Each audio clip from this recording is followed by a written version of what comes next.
O narcoestado brasileiro explicado. Vamos lá ver esse aqui hoje.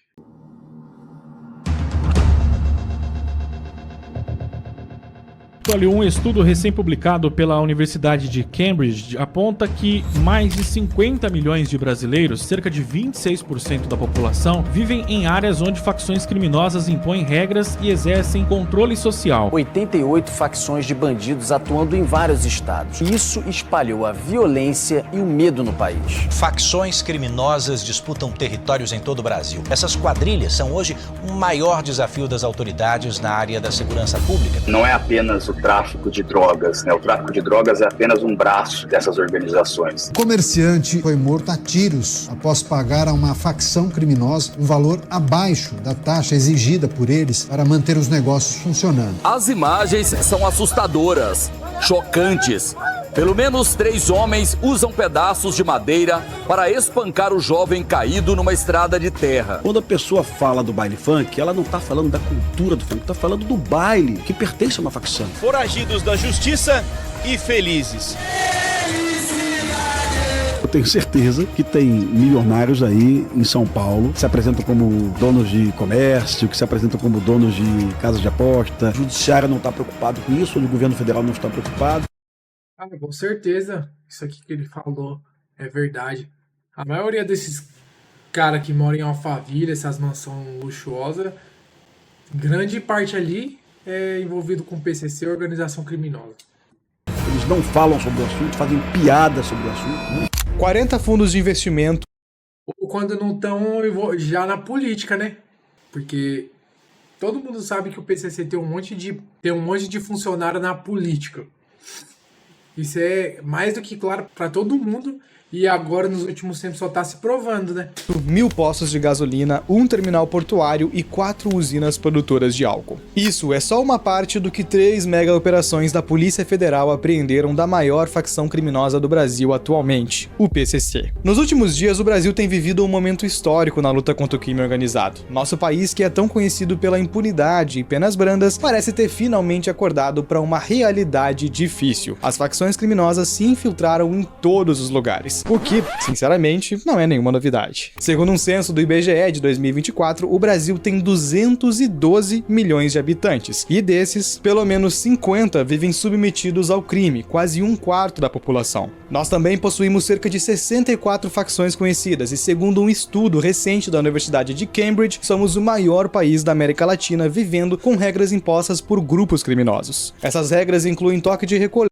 Nossa, isso aqui é muito vergonhoso.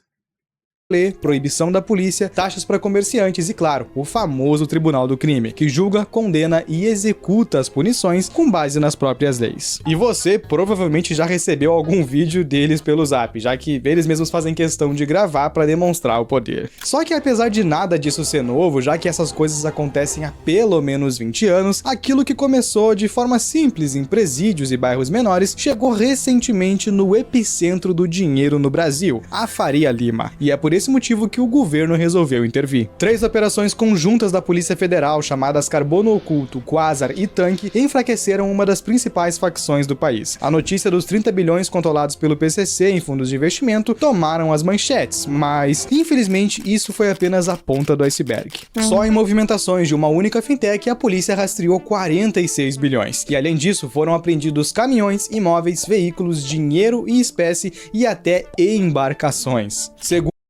Pois é.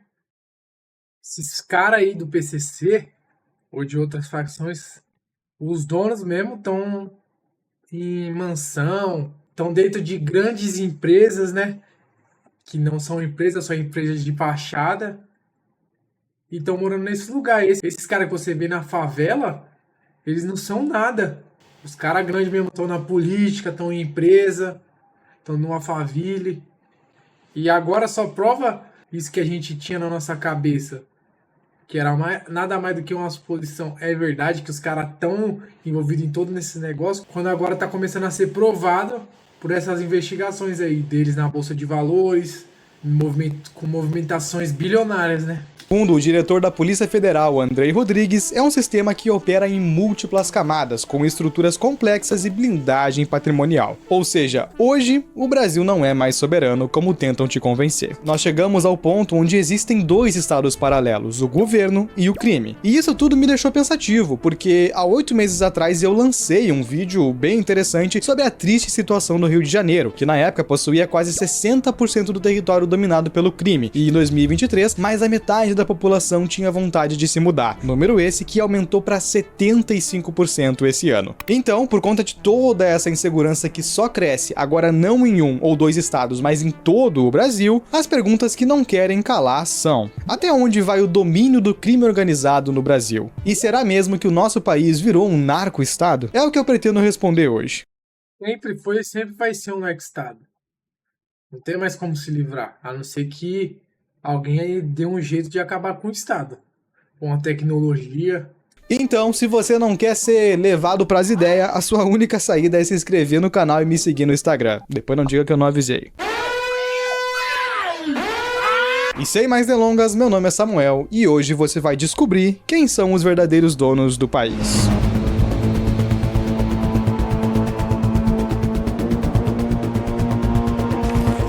A gigantesca estrutura do crime no Brasil, como a gente conhece hoje, não é uma coisa recente. Como diz um velho provérbio italiano, Roma não foi construída em um dia. Por conta disso, nós precisamos voltar um pouquinho no tempo. Mais especificamente para os anos 1970 e 93, quando surgiram as duas maiores facções criminosas conhecidas hoje, o PCC de São Paulo e o CV do Rio de Janeiro. Esse vídeo não tem o menor objetivo de explicar detalhadamente as duas e como cada uma funciona, até porque outros canais já fazem isso de forma muito melhor do que eu poderia. Por isso eu vou deixar uma menção honrosa ao Iconografia da História, do Joel Paviotti, que faz documentários inteiros sobre o mundo do crime e os seus personagens, e também o canal do Eugenato. Mas enfim, continuando. O CV nasceu primeiro em Ilha Grande, no Rio. Formado por presos comuns e políticos, é considerada a primeira organização criminosa brasileira. Já o PCC veio 23 anos depois, surgindo após o massacre do Carandiru, e aquilo que começou como defesa coletiva dos presos logo escalou para uma organização que cria códigos internos, decide cargos e até punições. Porém, como eu disse antes, o Brasil tem hoje pelo menos umas 60, 64 facções criminosas. E se a gente considerar que são 27 estados, isso é mais do que 2 por região, ou seja, o país está tomado. Mas se você ainda tem dúvida quanto a isso, acha que eu tô exagerando, dá uma olhada nesse mapa aqui. Ele mostra o domínio das facções no Rio de Janeiro, onde cerca de 57% do território já foi dominado pelo crime. O problema é que ele tem mais de 5 anos, ou seja, tá dentro. E só tem essas dominações aqui porque o Estado permite. Não tem como os caras dominar sem um aval de algum político ou sem os tentáculos de alguém ali. Porque se o Estado quisesse acabar com isso daqui mesmo, era só mandar o exército lá quando começou a palhaçada. Mas você acha que eles vão querer? Movimenta muito dinheiro, né? E também molha o bolso dos políticos. Desatualizado. Em outras palavras, na época o governo da RJ já não tinha mais poder sobre a cidade. A maior dela pertencia a essas organizações. Agora, imagina hoje, onde pelo menos 1/4 das pessoas aqui do país vivem nessa situação. E quando a gente fala em crime organizado, é muito comum que as pessoas relacionem isso unicamente ao tráfico de drogas, controle de pequenas comunidades e comércios, que são usados para lavagem de dinheiro, como adegas, padarias e lava-rápidos. Ou até se imagina que esse tipo de atividade ocorra apenas em algumas regiões, como as periféricas, enfim, bairros e favelas. Mas, apesar da maioria das facções ainda se preocupar em proteger esses pequenos territórios, isso é só uma parte do problema, a ponta do iceberg. Segundo investigações da Polícia Federal, o PCC e outras facções atuam em pelo menos 12 frentes de arrecadação, entre elas a extorsão de pequenos comerciantes, chamado arrego, onde recentemente um simples vendedor de espetinho foi morto no Ceará, roubos de carga e bancos, sequestros, contrabando de cigarros, venda de armas, cobrança de mensalidade dos membros, que é o batismo, e o mais sofisticado, a lavagem de dinheiro por empresas legais. Há quem diga até mesmo que o PCC hoje ganha mais dinheiro com empresas do que com o tráfico, mostrando a força e o tamanho que eles têm. E, se você quiser ir ainda mais fundo, existe uma hipótese de, supostamente, o crime também ter laranjas no mundo da música, como o funk e o sertanejo. Mas esse é um assunto que eu já dissequei bastante. Com certeza. Não tenha dúvida que eles têm. Falou em artista, filho, é só molhar o bolso que já era.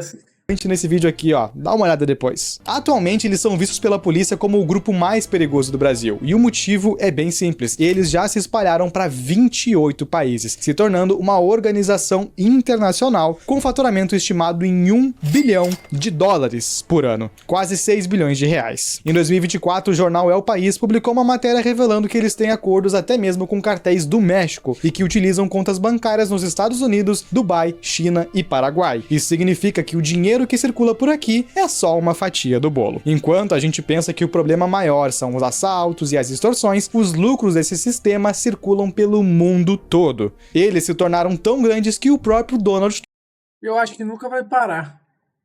Se tem incentivo para isso, o governo incentiva os caras a fazer isso, não tem o porquê deles deixarem de existir. Sempre vai ter político querendo ganhar dinheiro, sempre vai ter querendo gente fazer as coisas com jeitinho bostileiro, né? Não vai deixar de existir. A não ser que nem eu disse, surja uma tecnologia, alguma coisa que acabe com o Estado. Aí já era.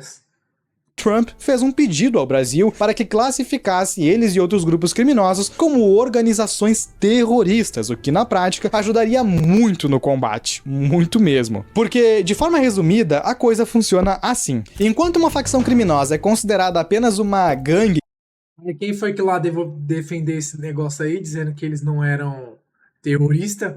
Lully, né? Papai Lully. Que comete pequenos crimes, somente a polícia pode combatê-los, eles têm direito a advogados e processos judiciais como qualquer outro cidadão, e nós sabemos que aqui no Brasil funciona, que é uma maravilha. Não podem ser desvividos de forma preventiva, ou seja, se um policial vê um cara de guarda-chuva na rua, ele não pode fazer nada, além de dizer: ei cara, isso é errado, me acompanha até a delegacia, por favor. E o cara obviamente vai obedecer, e não é permitido operações fora do país. Isso significa que as autoridades brasileiras não podem fazer nada quando alguma facção do Brasil cruza a fronteira. Pois é, enquanto o crime pode ter armamento militar, domínio de territórios e até criar estados paralelos, a gente só pode combater isso com um pracinha usando pistola, que não tem nem mesmo autorização para atirar antes de ser atacado, com risco de responder um processo. Este país aqui, você não consegue tancar o bostil. Agora, se todas elas fossem consideradas grupos terroristas, o cenário muda bastante. Vários órgãos como o Exército, Polícia Federal e Inteligência podem combater. O Código Penal é substituído por leis antiterrorismo, o uso de força letal preventiva é permitido, então, se um cara foi visto com guarda-chuva na rua é vala, e não adianta cruzar a fronteira. Inclusive, pode ser até pior porque outros países vão se envolver. E o melhor exemplo da eficiência dessa medida foi do próprio Estados Unidos, onde recentemente um grupo chamado Trem de Aragua, da Venezuela, foi rotulado como terroristas, e o exército americano simplesmente jogou um míssil em cima de um barco deles. Simples e rápido, sem complicações. Na prática, isso gera medo nos criminosos por saberem que podem ser mortos a qualquer momento e não estão garantidos pela Constituição. Porque quando um grupo é visto como terrorista, isso significa que ele ameaça a soberania nacional. É como se os seus membros tivessem rejeitado o país e criado um território próprio, com as suas leis, estatutos e áreas, exatamente como o Brasil vive hoje. Nesse caso, o governo poderia intervir. Uma simples lei de não agressão já resolveria a maior parte dos problemas do mundo hoje. E se a pessoa tá querendo comprar, usar droga, enfiar droga no toba, o problema é dela. Agora, a partir do momento que tem esses arregos, esses negócios aí já se torna complicado, né? Ainda tem o Estado para defender esse tipo de gente. Intervir em favelas e locais dominados com força máxima, seja usando mandados de prisão ou, se houver resistência, passaportes grátis dessa para melhor. E sabendo que isso seria uma excelente medida contra o crime, o que você acha que o Brasil respondeu? Muito obrigado, Sr. Trump. Mas são apenas gangues criminosas. Não há com o que se preocupar. O único crime que eles cometeram foram não se inscrever e deixar like no canal do Samuel Baum.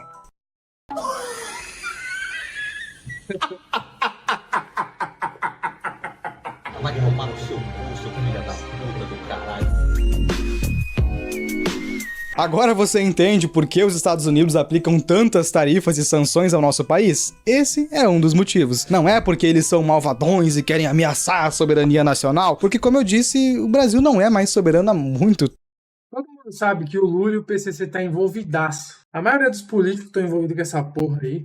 Tempo. E isso é tão verdadeiro que outros chefes de estado também perceberam o problema. O atual presidente de El Salvador, Nayib Bukele, que transformou um dos países mais violentos do mundo. Se eu não me engano, ele mesmo já disse, esse Bukele, que o Brasil não acaba com o crime organizado porque não quer? Lógico, porque tem incentivo, né? Eu tô falando aqui, não vai parar enquanto tiver esses incentivos e o Estado.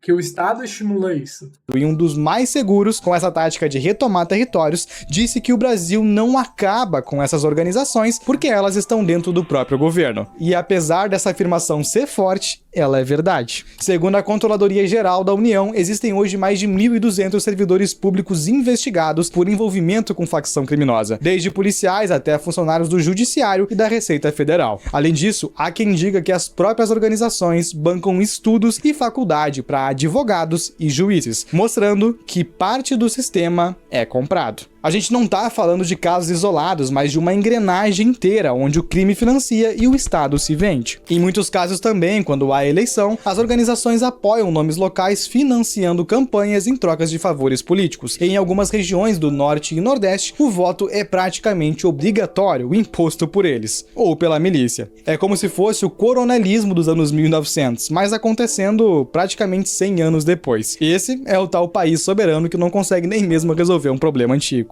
E agora responde aqui nos comentários, o que você acha que dá mais dinheiro? A venda de drogas ou negócios legais? Se você respondeu a primeira opção, errou. Segundo a revista O Tempo, a venda de entorpecentes gera uma receita média de apenas 12 bilhões por ano, enquanto o de combustíveis, por exemplo, 4 vezes mais. E se a gente considerar todos os tipos de negócios legais e ilegais, essa soma chega facilmente em 350 bi. E na prática, isso significa que se o governo acabasse com toda a venda de drogas no território brasileiro, isso representaria menos de 5% do faturamento do crime. Hoje em dia, as facções estão infiltradas em todo tipo de negócio, desde postos de gasolina e comércios físicos até fintechs digitais. Um dos exemplos mais conhecidos são os provedores de internet e TV a cabo, em comunidades que não entram outras empresas. Aplicativos de mototáxi e transporte privado que obrigam os motoristas a operar somente por meio deles, e por aí vai, mercado, bar, salão de beleza, é infinito. Em alguns bairros de Belém e Salvador, literalmente tudo que funciona tem alguma ligação com eles, seja por propriedade direta das facções ou porque pagam arrego para operar. E o mais chocante, algumas se infiltraram até no setor de delivery, onde parte das entregas em aplicativos como o iFood são usadas para movimentação de drogas, armas ou dinheiro, confirmado pelo próprio CEO da empresa. Dessa forma, o crime entendeu que dominar os territórios não é mais suficiente, eles querem toda a estrutura. E por isso fica cada vez mais difícil entender onde está a linha que separa o domínio. Não vai mudar nada do Estado que a gente já tem hoje. Porque também são um bando de bandidos. Os políticos que a gente tem hoje no poder, se for trocado pelo PCC, não vai mudar muita coisa. Eu acho que pode ser até ainda melhor do que o Estado que a gente tem hoje. Porque tem as famosas punições, né? Para os jack, para os ladrão de quebrada. Não vai mudar muita coisa. Domínio da facção do governo. E foi exatamente essas questões que causaram tanto alvoroço nas últimas semanas, porque um único grupo que começou pequeno anos atrás se tornou praticamente um estado próprio, infiltrado em todos os lugares possíveis. E lembrando, a gente está falando de apenas um grupo, imagina todos os outros. Dessa forma, o Brasil hoje vive um paradoxo. É um país onde o crime se tornou um grande problema, ao mesmo tempo que é quase impossível resolver sem prejudicar vidas inocentes. Se é que é possível resolver. Assim como a polícia não pode invadir um baile funk por ser cheio de morador, eles também não conseguem fechar todas as empresas de fachada, porque isso prejudica milhões de famílias. Então, seja pela ausência do Estado ou pela corrupção, milhares de brasileiros vivem hoje em um país onde quem manda não são os políticos de Brasília, mas as facções. Então, a pergunta final que fica é: o Brasil se tornou um narco-estado? Eu vou deixar para vocês responderem aqui embaixo. Com certeza, sempre foi. Ache nos comentários. E, se você curtiu esse vídeo, vai adorar um outro que eu fiz sobre a romantização do crime no Brasil. Porque não basta todos os problemas que a gente enfrenta por meio dele. Ainda tem pessoas que romantizam isso tudo. E detalhe, algumas são famosas. Quer descobrir todo esse caso? Vai aparecer em algum lugar da tela. Clica aí que eu te vejo lá em alguns segundos. Por hoje era isso, um grande abraço e até a próxima, rapaziada. O canal de semana aqui é top. Se inscreve no canal dele aí, ó. Tá um bom. Deixa sua opinião aí nos comentários se você acha que o Brasil é um narco-estado mesmo. Eu tenho certeza que é. Tamo junto e até a próxima.